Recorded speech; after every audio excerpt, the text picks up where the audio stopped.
All right, thanks so much, Rob. I wanted to just start out with, first of all, thank you all for coming. Leading meetings isn't always people don't always think of that as the most exciting topic, but I also have learned that there's a lot of people who feel that there's a lot of improvement possible within leading meetings. And so I really put this workshop together a number of years ago, and it really simply came from watching and being, just like all of us, being in so many meetings that were not effective. And I just said, there's got to be a better way to do this. So what we're going to share today is some highlights out of a larger workshop that I do, but I picked some of the key highlights that from doing this with multiple groups, I've really learned that the highlights we're going to talk about today are ones that people continually tell me, yeah, that one really made sense. That one really helped me move things forward. Also, everything we're going to be talking about really works for virtual and in person. Even in the breakout, we were talking about the variety that people are doing. And as we come out of COVID, we still probably have some variety. Joyce was in my breakout and she mentioned in manufacturing, pretty much a lot of it's been in person all along because you can't zoom in running a CNC machine. So, that had to really be in person. You also received a handout from me. And if you haven't pulled that out, I would encourage you to do that because we're going to be following along in that. And it's also going to be a great resource for you. We're not going to cover every single piece of that, but we're going to cover a lot of it. And as I'm going to keep us going through the highlights, but again, as Rob said, put your comments, any questions in the chat, and we'll take those as we go. So I always like to start out with objectives. These are the objectives of the workshop. And three key things that we're going to touch a little bit on each of them. Decide if you should have a meeting. I think that's the first aha that people get is, yeah, we have a choice, and meetings aren't always the way to go. Secondly is, how do we set it up for success? Some key things you do before you have the meeting, and then getting meeting members involved. Again, in the breakout I was in, a lot of the challenge was getting people involved in the meeting. And we're gonna do one exercise, a tool that I've used forever that really works. And we're gonna do that together today to give you an idea of what this can look like. So our main goal is really about never having a meeting that looks like this. And we've probably never experienced people actually putting their heads down, but we've probably been in ones where people wanted to. So we've consistently followed some key tools. This doesn't happen. So we talked about some challenges in the breakouts. And again, the one I was in was a lot around engagement, getting feedback from people, how to keep people on track. And we're going to talk about a number of those. So I think I'm seeing chats pop up. Rob, if you can kind of monitor the chats and jump in if there's something that we should be answering, please do that. Will do. Thank you. So the first thing, and I'm on page 2 on the handout, I'll try to keep you in sync with me. The first thing is really to decide if you should have a meeting.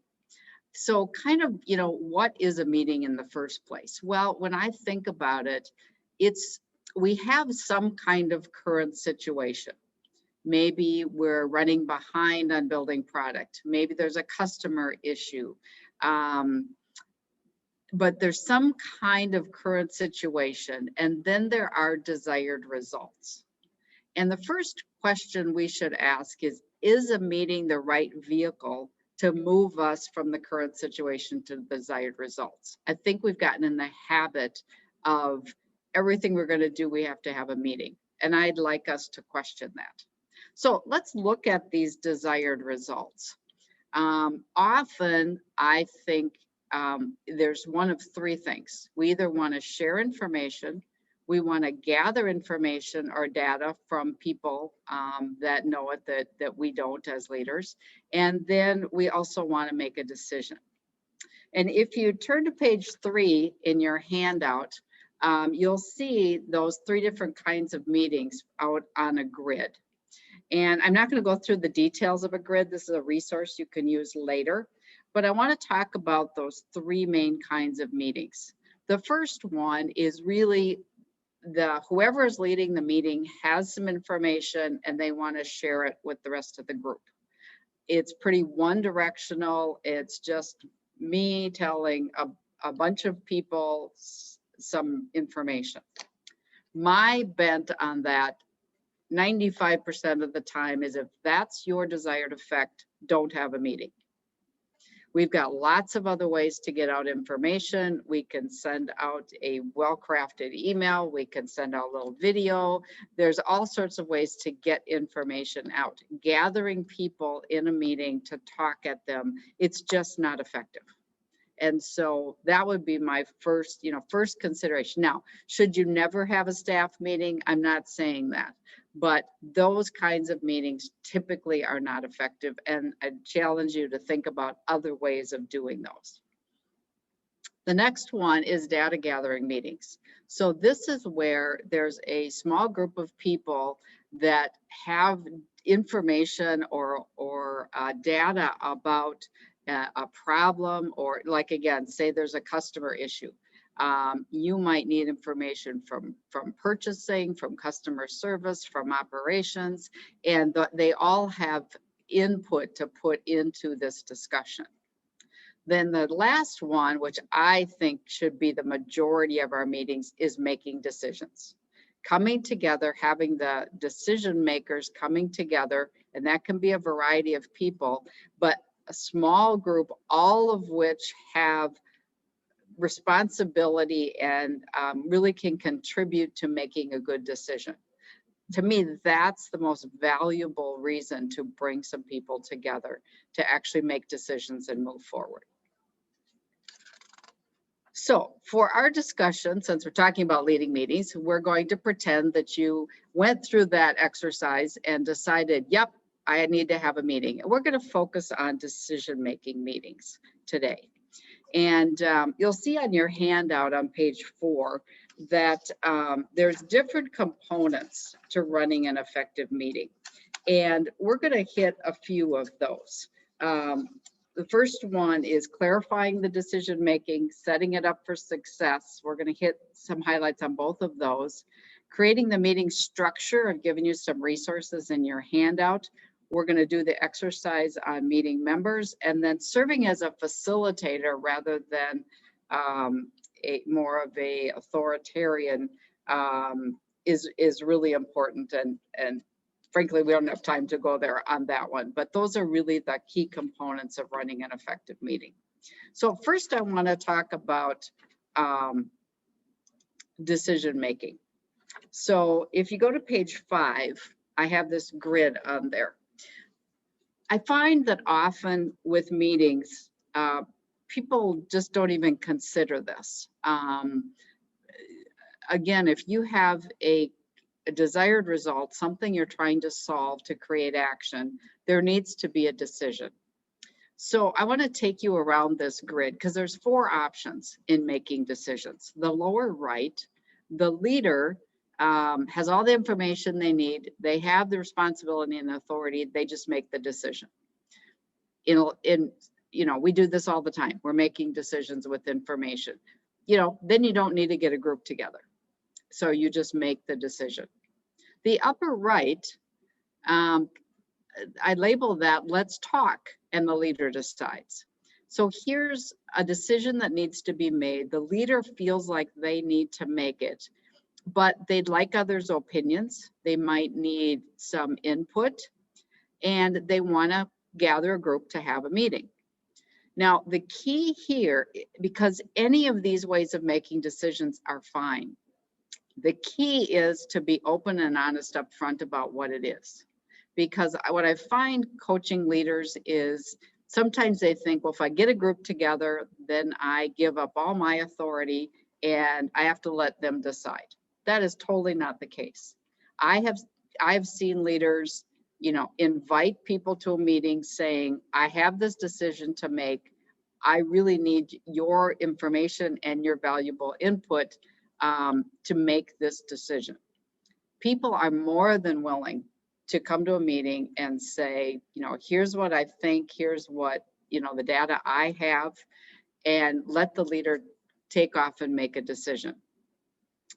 The key is don't ever get a group together and not be clear about this, because they will then possibly think that they can make the decision and move it forward. And they get very disappointed then if they feel like the leader has taken their information off and gone and made the decision themselves. So the whole key here is, one, being clear about how the decision needs to get made in your own mind, and then being very open and honest about it, even when you invite people to the meeting. So Gayle, I think Marty has a great point too, that the upper right is the most difficult, especially if the leader goes against the majority. That's a really sometimes hard sell, right? So I think yes, it can be. Yeah. I think that's a really good point. The thing I think that this helps is the let's talk, is at least people do get their opinions out, versus if the leader just makes it. And again, yeah, it's not the popular decision. At least people have had an opportunity to voice what they feel is important, and the leader has an opportunity to voice as well. And that usually helps people get support and back up the leader's decision more than down here. Sure. But yes, that can be difficult. Can I just interject a question here too? Yeah. So to that point, so how much does the leader have to guard against the idea that the person, lets me talk, I can share my ideas, but ultimately they're going to do whatever they want to do anyway. So why even speak up? Do you find yourself or leaders getting to that spot, and how to be mindful of that? Well, to me, that kind of goes with the relationship they have with the group and kind of how their behavior is every day. Because if people in the meeting feel like they're giving their opinion and the leader's going to do whatever they want anyway, first of all, they shouldn't be having this meeting. They should just go decide if the leader really is going to do that. If the leader has a relationship and has proven their behavior in the past that they do consider people's ideas and they do take them into account, even though they might not make a decision exactly the way the group wants it, they will still be willing to contribute. That's my opinion. So I think a lot of getting the buy-in into those kinds of situations is really how you behave as a leader every day. Right. That makes sense? No, perfect. Thank you. Upper left is let's talk, and the group decides. So this is a situation where you as the leader have decided that it's important for the group, and you are a member of the group, not the leader, that you all decide together. And I'm going to, again, teach you a tool on how to help this happen. But this, again, just as you mentioned, Marty, this takes you a next step to saying, we're going to decide this together, and I'm an even participant. So in that case, what's really important is that the group has all the information that you would have as a leader to make that decision. And then if there's any parameters about the decision, you need to make sure those are clear, because what's really important there is once you decide as a group, you've got to stick to it. You can't then back out and say, no, I really don't like that decision, because then they really won't speak up or have anything to do with group decisions in the future. The last one is actually letting the group decide. And that one seems really scary to a lot of leaders. I want to give you one example. When I was at LarsonAllen, now CLA, I had a learning and development team, and we had to hire a new person on the team. and we'd all interviewed them. And we were getting together to discuss this and make a decision. And everybody on my team wanted one person and I wanted somebody else. And so we talked about it for a little while. And then I thought to myself, Gayle, you have a lot of skills, but hiring people isn't one of your best ones. And we all have to work with this person. And, I am going to step back because I believe my group will make a better decision than I do. So it's exactly what I did. I stepped back and I said, you guys make the decision. I will 100% support it and work with this person. And I'm not the best at this, so you decide. And of course, they picked their person, and it was absolutely the right answer. That individual, 15 years later, is still there doing a fabulous job. She's advanced in the company. And so there's times we need to look at ourselves and say, are we the best person to make this decision? And step back and let someone else do that. Okay, I'm going to keep going. Rob, you're doing a great job with questions. Please keep doing that. The next thing I want to talk about is setting the meeting up for success. So this is page 6. Couple key things that I really feel work. One that's so critical is getting the right people there and only those people. Again, if we were doing this in person, I'd be asking a lot more questions, but that's kind of hard virtually. So right now I'm going to keep going. Getting the right people there is the first step. Really thinking about what are we trying to accomplish and who needs to be there to do that. I think too often that we invite we don't think about that carefully enough. And then the second part, we invite those we don't really need. I've had people say, well, set up this meeting and then, well, let's bring in that department too. It'd be good for them to hear this. That's not a good reason. People should have a real connection and an understanding, because people have talked about engaging people. Part of it is don't invite people who don't have any reason to be there. Because they will be disconnected right away, and often they distract the right people from making a decision. Communicate your meeting objectives and to the participants before the meeting. Of course, that first of all infers that you've created meeting objectives, and I don't mean an agenda here. I mean 1, 2, or 3 things that you are committed to having completed by the end of the meeting, so that people know what you're trying to accomplish and what they're coming to create and have at the end of the meeting. Choose proper meeting space and method. Again, now we're getting more choices about in-person or virtual. They're the right room. I think you get that one, but that can make a huge difference. Another thing that's really I've found interesting is something I call sell the naysayers. So you may be having a meeting where 1 or 2 of the 6 or 7 people you need there are probably going to be pretty argumentative and are not really in favor of where the rest of you are going. And so, the first temptation, frankly, is to not invite them, because the meeting's going to go a lot smoother if you don't. But as we all know, if we don't invite them, they can very easily be naysaying once you're trying to implement, and that's a lot harder to deal with that then.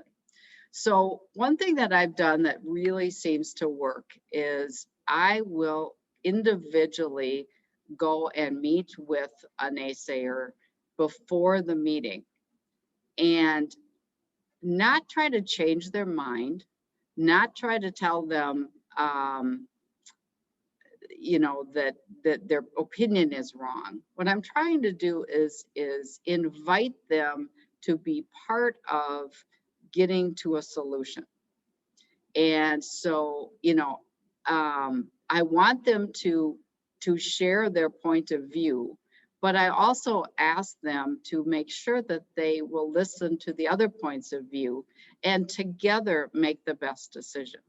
And what I've found is just doing that, my perception is they feel respected.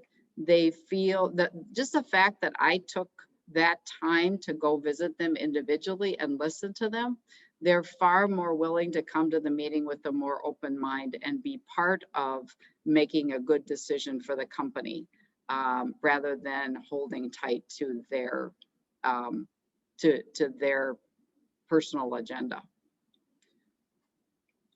Maximum time being an hour. Some people laugh when I say that, but I really believe people can't, generally, unless you have a very interactive meeting, over an hour, people disconnect. And then the last thing that I have found really useful is building a meeting outline. This isn't an agenda. And let's look at it. It's on page 7 in your handout. This is something I use before a meeting. I encourage people to do it. It takes you about 5 minutes, but it can make or break your meeting. And you'll see a lot of the things that we talked about. So this is, as you're trying to figure out if you should have the meeting and what it should look like, you fill out this quick outline. What is the issue or opportunity behind the meeting? Be able to articulate that. And frankly, if you can't articulate that clearly, you definitely don't want to have a meeting. And then again, a lot of things we talked about. What are the desired results? And again, not really what the answer is, but what kind, that you want to get a decision made, or you want to get all the information out in the open, that kind of thing. What's those desired results? What kind of meeting? We talked about those 3 kinds. Who should attend? Who will decide? How is it going to be conducted? And is there any pre-work or pre-reading that would help people get kind of on the same playing field when they come to the meeting? So it's a tool that I've used many times, and it's helped me a lot. And again, I think when I barely have time to create an agenda, much less all these other things. But if you want your meeting to be effective, these 5 minutes will be instrumental in doing that. All right. So in your packet, I have a couple items that I'm going to skip over, but those are things you can take a look at. Page 8 talks a little bit more about how to set up the meeting space. Sounds like some simple things, but they make a big difference, I believe. Then page 9 and 10 is the structure of the meeting. Some things, again, basics, but if you do them repeatedly, like starting on time, ending on time, structuring the main part of the meeting and then summarizing at the end. So many times people tell me, yeah, we had this meeting, but I don't know what we decided. So structuring that summary at the end. So I'd like to move on to page 11, and because I'd really like you to do this exercise about getting people involved. I think that's one of the biggest struggles, that some of the challenges I heard in my breakout group is, how do we get people involved? And so first, there is some method, and those of you in manufacturing are probably really familiar with this, but there's some tools that I learned all my years in quality and manufacturing that are very beneficial. These are also things that are kind of, you Google them, they're pretty straightforward, that you can learn and use.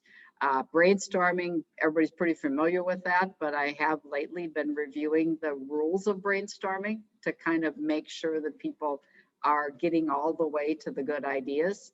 Cause and effect, you can see the diagram there where you identify the problem or the issue, and then what I call brainstorm in categories that you can see there. And then process mapping is taking a look at a specific process and mapping out each of the steps and being able to look for waste and make improvement. So there's lots of tools that I think we're comfortable with in quality and in manufacturing, but we don't use them as much in meetings. And to me, those are the most effective ways of getting people engaged, rather than just asking questions. Let's put pen to paper and actually use some of these tools to make that happen. So the other thing I've found is that as people, they maybe know how to brainstorm and get information out, then what do I do with it? Here I have this list of 12 things, and now what do I do? And so there are pieces of different kinds of tools to help you make decisions as a group. And I have found these invaluable. And the main one I love, which is on your page 12, is called the Bullseye Method. The Bullseye Method is great for a larger group to be able to quickly prioritize a list of items that have been brainstormed. And one of the great values is everybody gets equal input. The leader doesn't get more, everybody gets a similar vote. So what I would like to do is invite you to actually do a Bullseye Method with me. The question on the bottom of page 12 is, I have a list of items that we're going to pretend that we all brainstormed. And the question is going to be, how important is each item listed on the page I'm going to show you to ensuring an effective meeting? I want you to rate these. So if you go to the next page, you have a bullseye. And if you just have this on your screen, grab a piece of paper and quickly make this bullseye. And you can see you have critical, important, and less important circles. If you go to page 14, this is the list that you brainstormed. So these are all items you said, these things are all important to having an effective meeting. What I'm going to ask you to do is prioritize them. But what we've learned is the brain doesn't work that well whipping through a list and saying, these are my 3 most important. It works much better considering each item and deciding one at a time.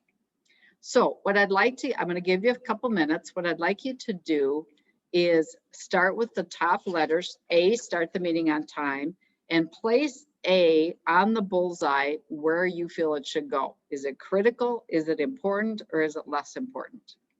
I want you to do that with each item. Put the letters on the bullseye. And then at the end, you'll have to check. I'm only going to let you have 3 in the critical. So at the end, if you have more than 3, you're going to kind of have to reprioritize those. Anybody have any questions? Okay, I'm going to give you 2 or 3 minutes to do this, and then I'll ask you, then we'll gather some of this information. I'll show you how this works. Please let me know if you have any questions.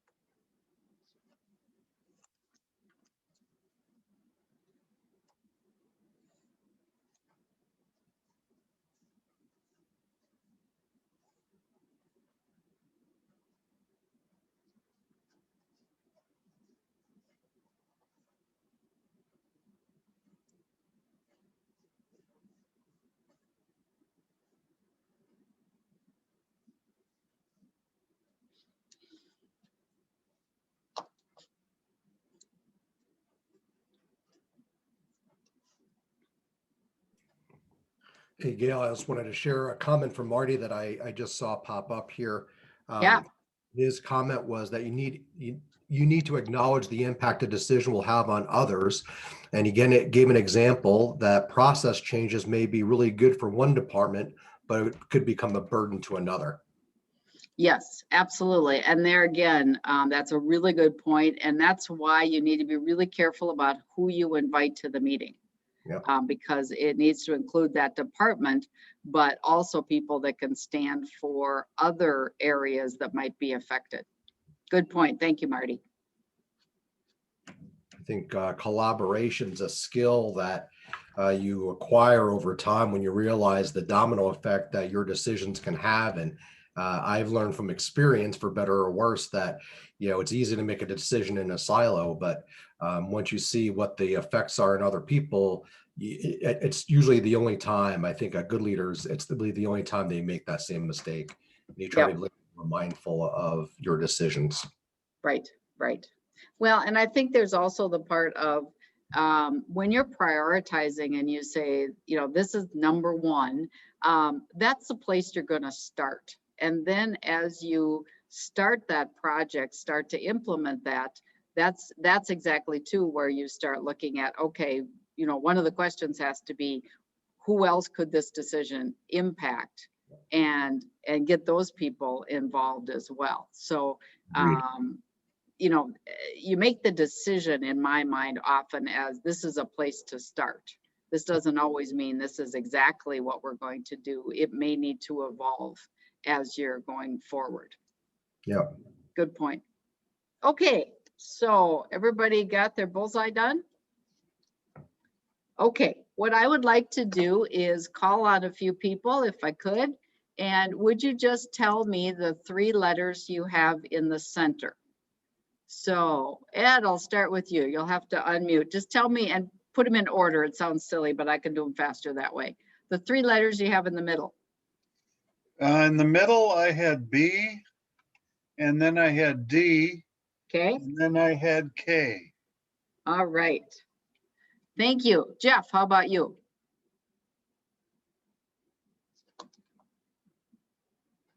There, I unmuted. Jeff?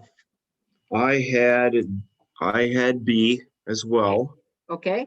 I also had D. Okay. Hold on, let me get down to my list here because I put it on the screen. Oh, okay. And then I, B, D, and for me, this is huge to me. A, starting a meeting on time. Aha. Very good. Thank you. How about Joyce? What did you have? I had A, E, and I. All right. Thank you. Bruce, what did you have? I had B, D, and G. All right. 1 or 2 more. How about Candace? What did you have? Sorry, taking myself off mute. Under the important, I had B, C, and K. Okay, B, C, and K. All right, thank you. And let's see. Melissa, how about you? What did you have? I had B, K, and D. B, K, and D. All right. Okay, well, thank you. And again, I usually grab this from everybody in a real situation here. But just as a matter of time. And I'm going to use this, hopefully you can see this, the old fashioned way. I used to use the whiteboard in Zoom, but I can't find it anymore. And I don't know what they did with it. So hopefully you can see this a little bit. So all I do as the leader then is, or the facilitator, is take and put the letters up on a flip chart.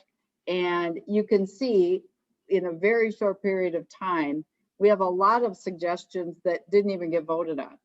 And B is our number 1, D is second, and K is third.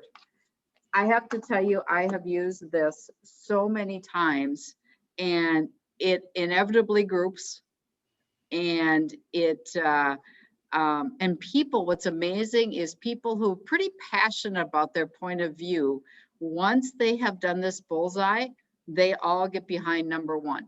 And they go, okay, that's where we're going to start. Let's go. And, and think about if you didn't use this method and you were trying to decide where to start out of 12 ideas. For one, somebody might, as we heard in our challenges, somebody might get on one idea and try to go on and on and on and on. And it may be something the group and even the person who's talking really doesn't care about. So it, often people talk a little bit before this, but it's amazing. Once you do this, everybody gets in the same direction and moves forward. Any question on the bullseye or this whole idea of prioritizing in this method.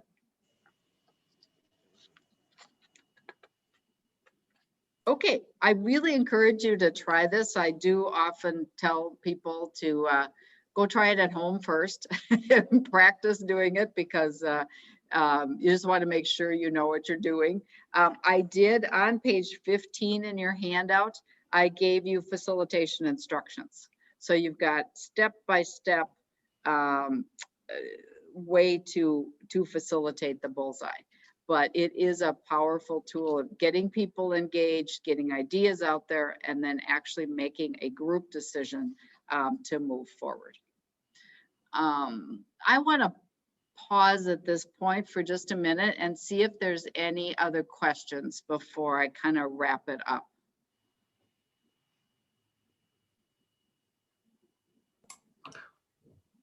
Anybody? Nothing in the chat either. Okay. All right. Well, we'll keep going then. If you still think of one, let me know. I always like to have a time for action. So if you go to page 16, especially in the bottom half, I'd like you to take a minute or two, and maybe I'll have a couple people share. Write what are 3 specific actions that you learned in the last 40 minutes that you are going to do differently with your meetings. And then if you have a date or time, the next meeting you're going to implement it, that is also on the bottom. So I'm going to give you 2 minutes to fill that out. And then I'd like to have a few people share.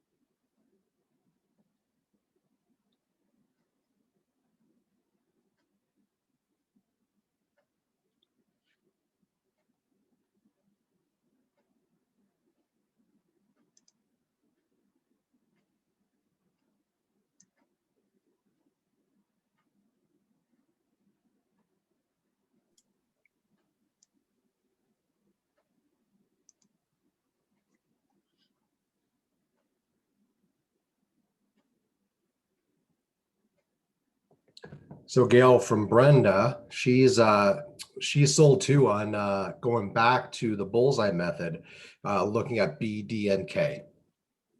All right.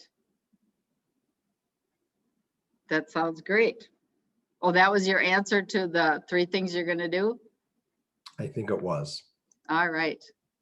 Very nice. Well, if I can just ask a couple people to share 1 or 2 items. It's always interesting to hear what people are going to take away. So Brittany, could I ask you to share 1 or 2 that you're going to implement in your meetings?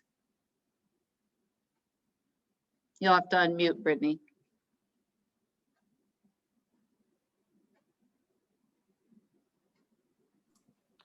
Brittany right. put it in the chat, and she put B, D, and K as well. Okay. All right. Problems with her Sounds audio. good. All right. Marty, how about you? Well, I think that the first thing is starting and ending on time is critical. When I used to run meetings in the past, if you were late, you were charged $5 for every minute you were late. And that went to, we didn't keep it, that went to a charity, but anybody Yeah. who walked late, and people were very happy to help me enforce that if they were on time. Sure. The other thing too that I found is that's what's missing sometimes if you're going to go online is opening it up early.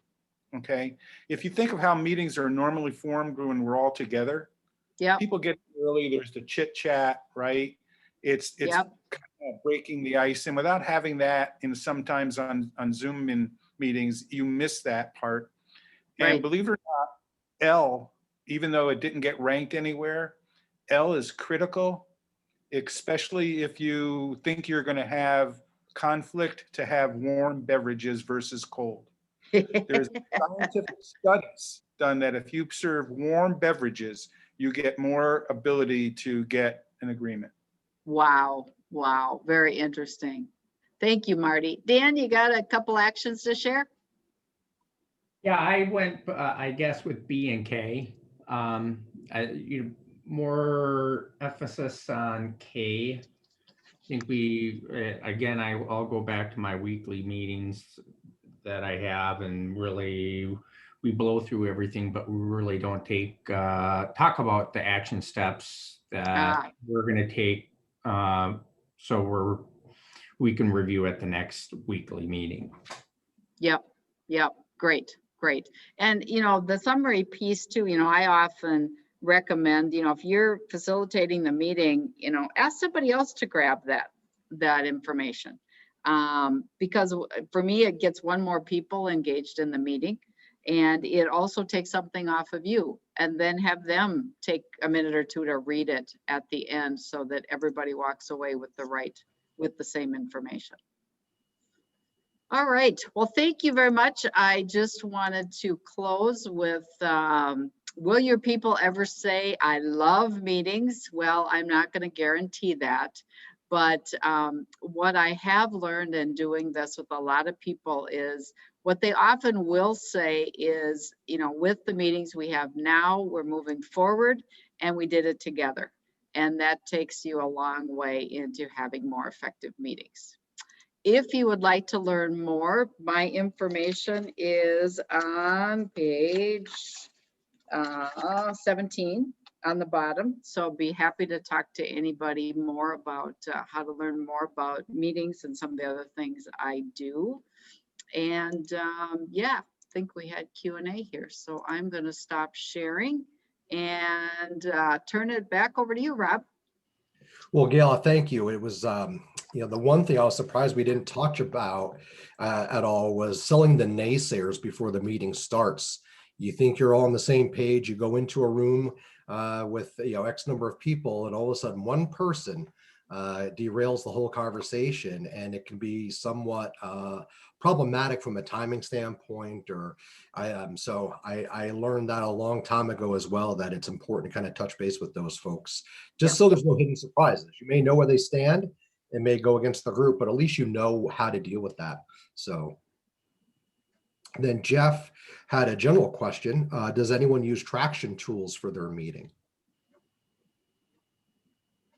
Yeah, I've used those in the past. Last company I worked with, we were a traction company, and yeah, I think some of the tools that they have are extremely helpful in meetings,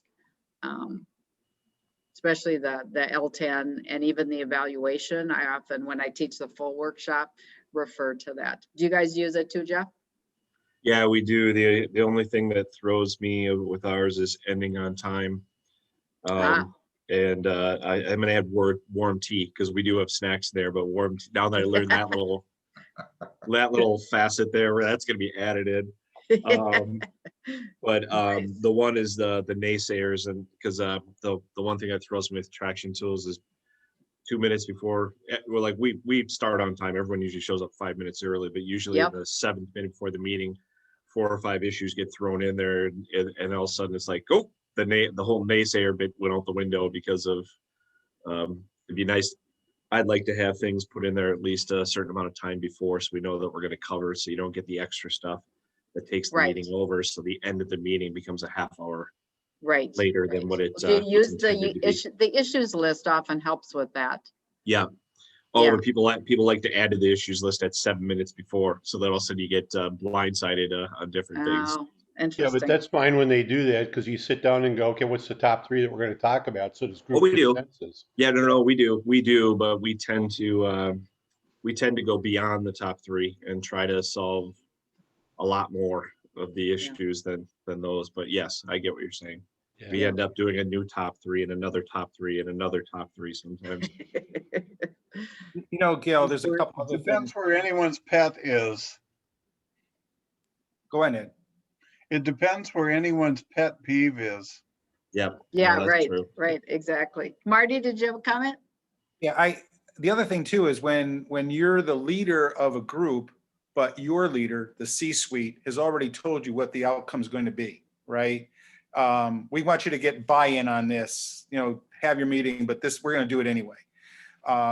And you have to be careful on that, because you lose your own credibility as a leader if everybody realizes that. Absolutely. And Yeah, I then- think in those meetings, what's really, being upfront and honest about what's going to be, and then you start engaging people on how can we implement this? How can we make this a good thing? So it's not about deciding, it's about if a decision's been made, then engaging people on, okay, so, because if you're free to decide how to implement it, get the group involved in that. Right. Great, And I think thank the you. other thing too is you have to recognize that if you have a lot of history with the group, not only are there naysayers, but there are people who don't like each other, right? Mhm, mhm. And we try to say, okay, we're professionals, let's ignore that. But the reality is personal issues can drive either success or failure if you don't handle them right. Yeah. And, again, if they're your group, to me, those are things that you work on outside the meeting. Right. Yeah. All right. This is all great stuff, and I think I'm maybe a B+ for this one. We're 2 minutes over, so I do appreciate everybody's time. Gail, thank you so much for sharing your expertise with us today. Welcome. Thanks for coming, everybody. And this was just great stuff. So take care, everybody. Enjoy the holiday weekend coming up. Thanks All for right. doing it. You as well. Thank Thanks. you.